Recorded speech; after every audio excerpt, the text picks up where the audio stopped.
नमस्कार।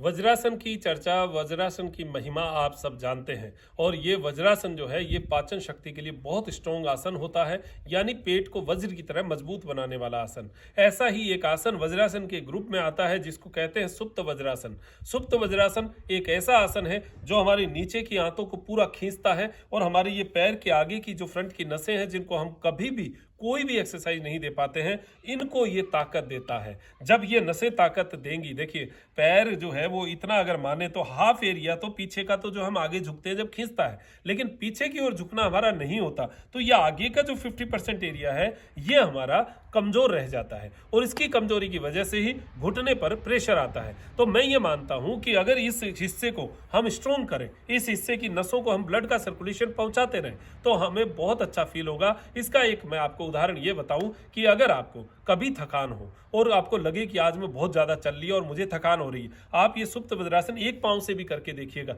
आपको बहुत सुकून मिलेगा। हाथों हाथ ऐसे लगे जब ब्लड का सर्कुलेशन एकदम घूम गया और किसी ने मसाज कर दी हो। मैं करने का तरीका आपको बता देता हूं।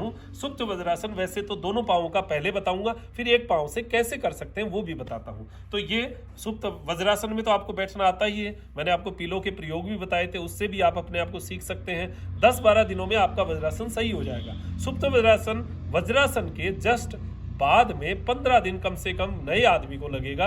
अगर पुराना व्यक्ति और लगातार वज्रासन कर रहा है तो वो 2-3 दिन में सुप्त वज्रासन सीख जाएगा। कैसे करना है, देखिए दोनों पैरों की जो एड़ियां हैं इनको इतना खोलना है कि हमारा जो शरीर है वो जमीन पर टिक जाए, और जमीन पर टिकने के बाद, और ये करने का एक मैं बता दूं कि ठंडे शरीर में कभी नहीं करना। ठंडे शरीर में थोड़ा क्रैम्प आ सकता है, दर्द आ सकता है, तो जबरदस्ती नहीं करना, ये थोड़ा सा ध्यान रखिएगा। करने में ये भी है कि घुटना दर्द जिनको है वो नहीं कर सकते हैं। पेट्स के कोई जो ऑपरेशन है या कमर दर्द बहुत हैवी है, ऐसे लोगों को नहीं करना चाहिए। जो नहीं करना चाहिए वो लोगों को अपने आप पता चल जाएगा मेरे से नहीं होगा, तो उनको तो वो तो बीमार हो तो नहीं करें। बाकी जो स्थितियां हैं उसमें आप सुप्त वज्रासन कर सकते हैं, और जिनको पेट की प्रॉब्लम हो ना, नाभि की प्रॉब्लम हो, उनके लिए तो सुप्त वज्रासन एकदम रामबाण क्रिया है। योग की क्रिया बहुत अच्छी क्रिया है। तो अब करना कैसे है, देखिए पहले तो आप इस आसन में ऐसे बैठिए, फिर हाथों को ले जाइए पीछे। अब यहां तक आप देख लीजिए कि मैं यहां तक इजी हूं क्या। अगर आप यहां तक इजी है जब तो ठीक है, नहीं है तो 2-3 दिन इतना ही अभ्यास कीजिए। इससे आपकी पिंडलियां खुल जाएंगी और आपको लगेगा यहां खिंचाव सा आ रहा है। ये खिंचाव ही सबसे बेस्ट खिंचाव है और ऐसा खिंचाव बहुत कम आसनों में देखने को मिलता है। तो सुप्त वज्रासन हमने यहां पर ऐसी स्थिति में किया, फिर उसके बाद में 3-4 दिन बाद में आपको लगा कि अब मेरा शरीर ठीक है, तो फिर कोहनी को जमीन पे टिकाने का प्रयास करें। ये कोहनी आपकी जमीन पर टिकी तो आपको लगेगा कि पेट की नसें भी नीचे की ओर खिंच रही है। फिर उसके बाद में धीरे धीरे आपका अभ्यास हो जाए तो कंधा जो है वो जमीन पे लगाइएगा। अब आप देखिए कहां कहां इफेक्ट आएगा। देखिए ये जो नाभि है इसके जस्ट नीचे ये जो नसें हैं ये पूरी की पूरी तनेगी, और हमारा जो ये थाइज का फ्रंट का एरिया है ये शानदार तनेगा, और आपको लगेगा कि वाकई में मेरे यहाँ पर बहुत अच्छा खिंचाव आया है। और ये इतनी सुकून देगा क्योंकि ये देखिए ये जो नाड़ियां हैं, ये नाड़ियां बहुत महत्वपूर्ण नाड़ियां होती हैं जिनको हम कभी नहीं खींचते, हमेशा ऐसे प्रेशर में दबा के रखते हैं। जब सुप्त वज्रासन करते हैं तो इस हिस्से में ब्लड का सर्कुलेशन पहुंचता है और हमें एक अच्छा नया सुकून और नई एनर्जी का भाव मिलता है। पुरुषों से संबंधित जो समस्याएं होती है, जननांगों से संबंधित जो समस्याएं होती है, उसमें भी यह आसन आपको लाभकारी सिद्ध हो सकता है। नियमित रूप से करने की आवश्यकता पड़ती है। आप ये करेंगे तो आपको चलने फिरने में भी बहुत आसानी महसूस होगी, शरीर का पाचन भी आपका स्ट्रॉन्ग होगा। तो ये आपने किया, हाथों को ग्रिप किया, श्वास भरा, हाथों को ऊपर की ओर खींच कर ले गए।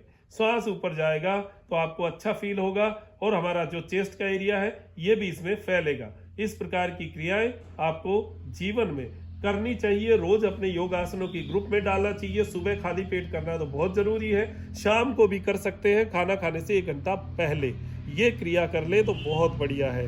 उसके अलावा जो मैंने आपको बताया, आप देखिए इससे सीधा ऐसे ही कोहनी टेकते हुए ऐसे उठे, फिर हाथों से ऐसे उठ गए और आराम से उठकर बैठ गए। इस क्रिया से निकलने का तरीका बता देता हूं।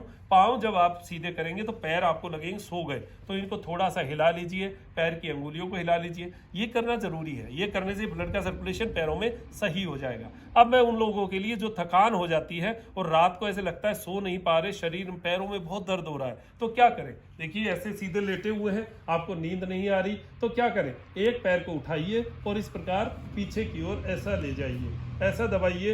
ये आधा सुप्त वज्रासन हो गया आपका, एक पांव से हो गया। एक पांव में आप लगभग 2-3 मिनट लेट के देखिए, आपको लगेगा ब्लड का सर्कुलेशन एकदम पैरों में चल पड़ा है, आपको अच्छा फील होगा। फिर इस पैर को हटा लीजिए, फिर दूसरे पैर को जो है ऐसा मोड़िए और ऐसा लेट जाइए। ये करके देखिएगा। देखिए जो मैं आपको बात बता रहा हूँ बहुत प्रैक्टिकल है, इसको करके देखेंगे तो पता चलेगा। तो ये पूरा का पूरा ब्लड सर्कुलेशन आपके पैर में आ जाएगा। ये आधा सुप्त वज्रासन है। ये क्रियाएं बहुत सारी, बहुत लाभकारी क्रियाएं हैं जो आपके जीवन में आपको लाभ देने वाली है। तो अब दीजिए इजाजत मुझे डॉक्टर मनोज योगाचार्य को त्रिनेत्र टीवी के लिए त्रिनेत्र योग धाम से। नमस्कार।